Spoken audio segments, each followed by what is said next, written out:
Yo les gars, c'est Mathis Football. On se retrouve aujourd'hui pour le 89e Actu OM de la chaîne YouTube. Merci à tout le monde comme d'habitude d'être présent, ça fait extrêmement plaisir. Je vais pas blablater plus longtemps, vous connaissez le concept. On reprend tout ce qui s'est passé dans la semaine sur ma page Twitter. Voilà, on relie un peu tout ce qui s'est passé. Là, on va reprendre à partir de Monaco. Donc, comme d'habitude, si ce concept vous plaît, je compte sur vous pour laisser le petit like, l'abonnement, le commentaire, le partage. Ça me fait toujours extrêmement plaisir et je compte sur vous pour m'exploser cette barre des likes. Et donc, on va tout de suite, sans plus tarder, y aller. Donc, normalement, vous avez bien l'affichage. Donc, on commence le 2 décembre. On est le 5. Voilà, c'était le lendemain du match remporté face à l'AS Monaco. Donc on peut voir tout d'abord, voilà, on commence avec cette action, les gars, où tout simplement aucun carton n'a été donné. Les gars, comment c'est possible? Là, franchement, l'arbitre, en plus, les commentateurs qui commencent à dire oui, Turpin qui va voir s'il commence à mettre jaune, rouge, rien du tout. Ça a joué. Turpin n'a pas mis la main à la poche. Est-ce qu'il y a que moi que ça choque? Je sais pas. Je sais pas honnêtement, franchement, minimum le jaune. Mais bon, faut croire que ça a dérangé personne. Deux salles, deux ambiances. Le carton rouge d'Aminarit sur Marquinhos, donc comme quoi qui met l'intégrité physique du joueur en danger. Écoutez, si c'est le cas, on va dire que c'est le cas. Là, qu'on vienne pas me dire que il n'y a pas de danger, parce que franchement, le pied il est encore plus haut que celui d'Aminarit. Mais c'était Turpin, déjà qu'on a réussi à gagner ce match et avoir un penalty, on va pas trop en demander. L'OM est très solide face aux gros 7 saisons, victoire contre Monaco, contre Lens, contre Lyon, contre Nice, seul échec face au PSG. Honnêtement, pas souvenir du match face au PSG, les mecs. C'est volatilisé de ma mémoire. Mais ouais, non, franchement, pardon. Très belle victoire face à Monaco. On a toujours été un peu en dessous quand même de ces équipes-là. Voilà, à Lens, on arrive à arracher une victoire. Face à Lyon, on est à 10 contre 11, on arrache la victoire. Face à Nice, il y a ce rouge de Cornelius et on est très clinique, on gagne 2-0. On a toujours su être efficace face au gros. Finalement, est-ce que c'est pas ce qu'on demandait depuis tant d'années? Roberto De Zerbi a récolté 26 points après 13 journées de Ligue 1, le meilleur total pour un entraîneur de l'OM depuis Marcelo Bielsa. On est donc sur une moyenne de 2 points par match. C'est impeccable. Ryan Assad annonce son départ de l'OM. Il est temps pour moi de vous annoncer la fin de mon aventure avec l'Olympique de Marseille. Merci à tous pour votre soutien. Je vous tiens au courant de la suite de mon histoire. À très vite. Écoutez, on lui souhaite une très belle carrière pour la suite. Tout le bonheur, qu'il réussisse. Ça nous fera extrêmement plaisir. Déclaration de Neil Maupay qui s'explique sur son chambrage envers l'OL il y a quelques semaines, voire même mois, franchement. Je ne vois pas de mal en ça. C'est quelque chose que je recherche dans ma vie et sur le terrain. Je suis assez d'accord dans l'ensemble. Voilà, tant que le chambrage, ça reste dans une démarche de respect, que ça va pas au-delà, voilà, qu'il n'y a pas de racisme, enfin voilà, qu'il n'y a pas de trucs qui partent en vrille. Tant que voilà, on prouve sur le terrain, il y a un peu de chambrage derrière, ça fait partie du jeu. Combien de fois à l'OM, on a cette fameuse célébration quand les équipes viennent et marquent? Voilà, c'est du chambrage. Enfin, on le prend tout le temps à l'OM. C'est du chambrage, voilà, on n'aime pas le recevoir, on aime le donner. Ça fait partie du jeu, donc je vois pas d'inconvénient à ça. Geronimo Rulli est vraiment pas très loin d'être le meilleur gardien de Ligue 1. Pour moi, ouais, ça se tape entre Geronimo Rulli et Lucas Chevalier. Sans aucun débat, voilà, ça se tape vraiment entre les deux. Là, c'était moi, je vois un homme dégoûté de siffler penalty pour l'OM. On peut voir les gars, Clément Turpin. Je vous jure, cet arbitre-là, j'arrive pas à comprendre en fait c'est quoi qu'est-ce qu'il a en fait envers l'OM, c'est quoi qui le tend à ce point-là envers cette équipe. J'arrive pas à comprendre, mais heureusement il nous a accordé ce penalty qui était bien évidemment, il devait être sifflé, main, il y avait rien à dire. Et Greenwood qui a pris ses responsabilités comme d'habitude. Déclaration de Roberto De Zerbi, j'espère que c'est le début d'une belle histoire au Vélodrome. Beaucoup de gens viennent ici pour ça, ce soir on a fait des erreurs mais j'ai retrouvé mes joueurs, ceux que j'entraîne tous les jours, j'ai retrouvé mon équipe. C'est vrai que l'OM a enfin fait un bon match entre guillemets à domicile, surtout voilà, en ressortant de deux matchs où tu prenais 3-0 à la mi-temps face à Paris déjà et face à Auxerre qui est un promu.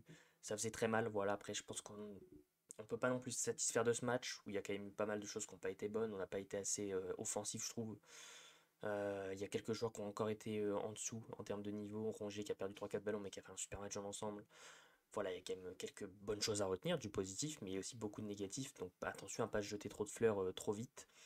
Le collectif Rouge Direct a déploré le lancement de chants homophobes hier soir lors d'OM ASM. Donc on verra ce qui se passe par la suite. Déclaration de Roberto De Zerbi sur Valentin Rongier. Valentin a des qualités et des caractéristiques uniques. Il nous apporte beaucoup dans l'équilibre défensif. J'aurais pu le sortir pour mettre un attaquant, mais je ne l'ai pas fait car il est trop important. C'est vrai, de toute façon, depuis le retour de Rongier, bah, les deux matchs où il était titulaire, Lens, victoire 3 buts à 1, et face à Monaco, victoire 2 buts à 1. On sent qu'il apporte vraiment cet équilibre entre le milieu de terrain, la défense et l'attaque. Il a des caractéristiques que peu comme lui ont dans cet effectif. Il a de très belles qualités comme son repli défensif. Techniquement, c'est loin d'être un peintre. Donc franchement, ouais, que dire de Valentin Rongier, qui on comprend peut-être finalement pourquoi c'était notre capitaine pendant toutes ces années. Encore une déclaration de Roberto De Zerbi. Je ne suis pas là pour être deuxième, mais pour aller le plus loin possible, pour remettre l'OM à sa place. Être deuxième ce soir n'a aucune importance. On voit qu'il accorde, pardon, pas trop de crédit à cette deuxième place, même si on sait que voilà, dans ta tête, tu dis que t'es deuxième du championnat derrière le Paris Saint-Germain. Mais voilà, on sent qu'il y a besoin d'un entraîneur qui se projette sur la durée, qui veut ramener cette équipe en Ligue des Champions, faire de très belles choses. Je pense qu'après, tout ce qui est classement et tout, ça viendra après. Mais en tout cas, à l'heure actuelle, l'OM est deuxième de Ligue 1. Léo Balerdi sur Instagram, on est l'OM et ici, c'est chez nous. Ouais, pourquoi Kondogbia pleure par contre derrière, les gars? On dirait qu'il chiale derrière. Bon, voilà, on voit tout le monde heureux. Balerdi, bien évidemment, heureux, même si on attend encore plus de notre capitaine, mais on compte sur lui pour redresser la barre. Luis Enrique sur Instagram, le travail a été récompensé. Super match ce soir, ça va fort et ensemble jusqu'au bout. Allez, l'OM. Pareil. Luis Enrique qui, franchement, est ahurissant depuis l'arrivée de Roberto De Zerbi. Il affiche des statistiques complètement folles qu'on n'aurait presque pas espéré chez lui, mais il fait fermer des bouches. Donc ça fait plaisir. L'OM affrontera l'AS Saint-Etienne en 32e de finale de la Coupe de France. Un choc 100% Ligue 1. Ouais, je pense qu'on aurait pu avoir mieux au tirage, sachant qu'on les joue déjà ce week-end. À voir si le match sera annulé ou pas. Mais on les joue déjà ce week-end, donc on les jouera deux fois en un mois. On verra comment ça se passe. Le 3 décembre, on avait le droit à l'anniversaire de Bamo Meïté qui fêtait ses 23 ans. On sait qu'il n'a pas eu beaucoup de temps de jeu du côté de l'Olympique de Marseille depuis son arrivée. On en attend beaucoup plus de lui. Voilà, là on sait que sous De Zerbi, il n'a pas encore eu sa chance. Reste à voir ce qui se passera par le futur, parce qu'on sait que l'OM recherche activement des défenseurs, que ce soit Badiachil. Là, la news avec Kiwior, il y a Koulibaly qui est ressorti dernièrement. Donc on verra ce qui se passe avec Bamo Meïté cet hiver ou même cet été. L'OM serait intéressé par le prêt de Jakub Kiwior, défenseur central d'Arsenal. Est-ce que Arsenal le lâchera? Je sais pas, parce qu'il a joué ce week-end face à United à cause des absences de Calafiori et Gabriel, donc il est vraiment dans cette rotation. Mais est-ce que Arsenal serait prêt à le lâcher? On verra. L'Olympique de Marseille piste Sacha Boé, Roberto De Zerbi souhaite se renforcer au poste de latéral droit. Le Bayern Munich réfléchirait à un possible départ en prêt pour, pour quelques mois afin de relancer et faire gagner du temps de jeu au latéral français sous contrat jusqu'en 2028. On sait que l'OM pistait également Kylian Sildila. Sur le côté droit, voilà, on sait que Amir Murillo et Paul Lirola, c'est très très juste. Si on arrive à gratter un petit prêt de Sacha Boey, qui a encore eu du mal à faire ses preuves du côté du Bayern, mais qui en tout cas les a fait du côté de Galatasaray, pourquoi pas, on prendrait avec grand grand plaisir.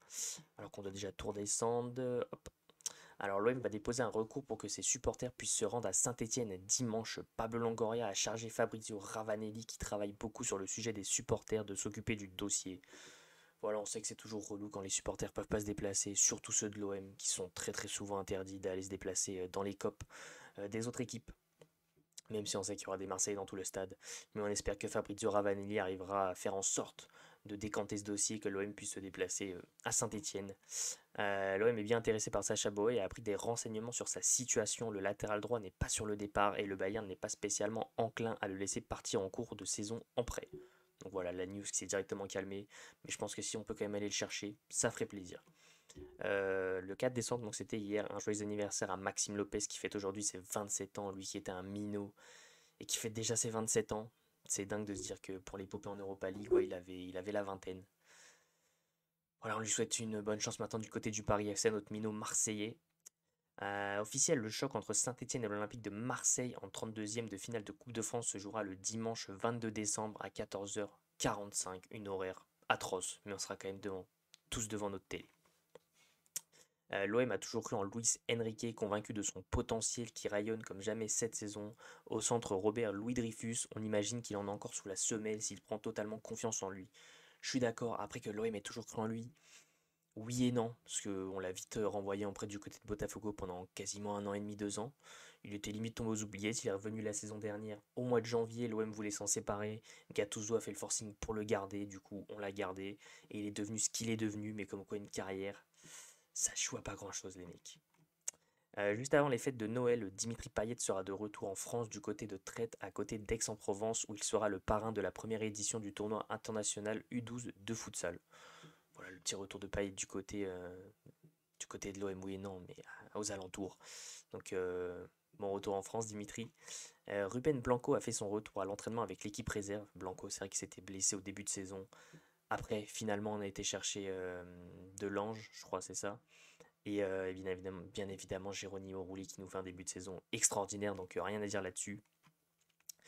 Luis Enrique a trouvé en Roberto De Zerbi l'entraîneur idéal pour progresser, celui qui le met en confiance et lui permet d'être à l'aise, quelle que soit la position où il l'utilise. Ouais, ça fait plaisir. Franchement, Luis Enrique, ça reste quand même quelqu'un que j'ai toujours voulu voir réussir. Voilà, il a une bonne gueule, il est brésilien, tu sens qu'il est good vibe, que c'est un bon type, donc tu veux le voir réussir. Voilà, quand même, il est arrivé très jeune du côté de l'OM, donc on peut comprendre que c'était compliqué. Il a pris en maturité du côté de Botafogo, il est revenu par sous Gattuso, il a pris en maturité, et alors d'aujourd'hui, il a un niveau qui franchement est plus que bon. Avec Paul Lopez, les Marseillais ont traversé la saison dernière sans filet, en sachant que la moindre occasion concédée pouvait se transformer en but. C'est pas faux. Avec Rouli, il redécouvre une sensation enfouie depuis les meilleures années de Steve Mandanda. C'est vrai qu'on a retrouvé un gardien avec une envergure franchement impressionnante. Paul Lopez, la saison dernière, c'était très compliqué. Tu savais qu'à la moindre frappe, à la moindre occasion, au moindre petit truc, à la moindre sortie, tu savais que ça allait être la merde. La Rouli, quand il faut sortir, balle au pied, à la main, récupérer dans les airs, aller au charbon, il a pas peur. Et c'est vrai qu'on a retrouvé un gardien, comme je le dis, qui est certainement l'un des meilleurs de Ligue 1, accompagné de Lucas Chevalier. Imad Abdelli plaît beaucoup à Mehdi Benassia et figure dans la shortlist pour cet hiver. Plusieurs clubs français sont intéressés, mais il fait de l'OM sa priorité en cas de départ. À voir si l'OM aura vraiment besoin d'un Imad Abdelli, même si je crois que c'est le meilleur dribbleur de Ligue 1 devant des Ousmane Dembélé et tout. Donc à voir le prix, à voir le salaire, à voir si l'OM en a vraiment besoin, mais pourquoi pas, c'est un très très bon joueur de Ligue 1. Ça, c'est un petit post, les mecs, enfin, c'est un petit tweet que beaucoup ont mal pris. C'était vraiment du second degré. Donc, j'ai mis Paul Lirola s'est dit prêt à assumer une place de titulaire. Problème, personne ne lui a rien demandé. Beaucoup se sont acharnés sur moi sur Insta. Bon, je le prends pas mal. C'était du second degré, les mecs. C'était vraiment pas pour le vanner. Il a fait des bons matchs. On sait que voilà, il est pas non plus au niveau de l'OM. On va pas se mentir. Quand il rentre, il est bon quand même. Il est assez neutre. Mais voilà, il n'y a pas mieux à son poste pour l'instant. Donc voilà, je le vanne, les gars. Ça reste du second degré. L'équipe gagnante du jour, donc du coup c'était hier, donc on peut voir un Gaël Lafont, Enzo Sternal, Quentin Merlin, Koné, Rome, Mopé, Kondogbia, Brassier et Delange. Luis Enrique est enfin modélisé sur FC25. Ah bah il est passé de cette atrocité qui vient d'un cartel mexicain à enfin une modélisation qui franchement est très très propre. Un joyeux anniversaire aujourd'hui à André-Pierre Gignac qui fête ses 39 ans, le grand buteur olympien qui aura fait les bons jours de l'OM. Donc très joyeux anniversaire à André-Pierre Gignac si tu passes par là, mais je suis pas convaincu non plus. Le match entre Saint-Etienne et l'OM prévu ce dimanche pourrait être reporté en raison des chutes de neige annoncées dans le Forez. Les conditions météorologiques sont suivies de près, mais la tenue de la rencontre reste incertaine. Je vous tiendrai au jus, les gars, que ce soit sur Twitter, sur Insta, sur Thread, sur Facebook. Ah, les gars, pardon encore. Je vous tiendrai au courant de tout ça de toute façon si le match venait à être annulé ou pas. Et donc dernière information, Tony Cascarino qui a déclaré je pense que la Ligue des Champions est accessible pour l'OM. Ne pas avoir Marseille en C1 est toujours étrange pour moi parce que j'ai toujours pensé qu'il devrait y être. Un club comme l'OM manque au football européen. Totalement d'accord avec toute cette déclaration. La Ligue des Champions est accessible à l'OM. Ne pas les voir en C1 c'est toujours quand même étrange parce que c'est un très très grand club avec une très grosse ferveur. Et l'OM manque au football européen parce qu'on sait que les soirées quand même dans le Vélodrome en Europe, c'est toujours un truc de malade mental. Donc on espère très très vite ce retour en Europe et surtout en Ligue des Champions. En tout cas les mecs, c'est tout pour cette vidéo, cette Actu OM. Comme d'habitude, si ça vous a plu, je compte sur vous les gars. Le petit like pour le référencement, ça fait toujours extrêmement plaisir. N'oubliez pas de vous abonner en activant la cloche des notifications pour ne rien louper sur la chaîne YouTube. À commenter, voilà, sur tout ce qui vous a plu ou déplu dans cette Actu OM, à partager sur vos réseaux sociaux, à me suivre sur tous mes réseaux sociaux à moi qui sont dans la description, Twitter, Facebook, Insta, Thread, TikTok. Je vous attends partout les mecs, vraiment merci pour tout le soutien que vous me donnez tous les jours. Comme d'habitude, on continue de supporter le plus grand club de France. J'ai nommé l'Olympique de Marseille. C'était Matisse Football. Ciao l'équipe.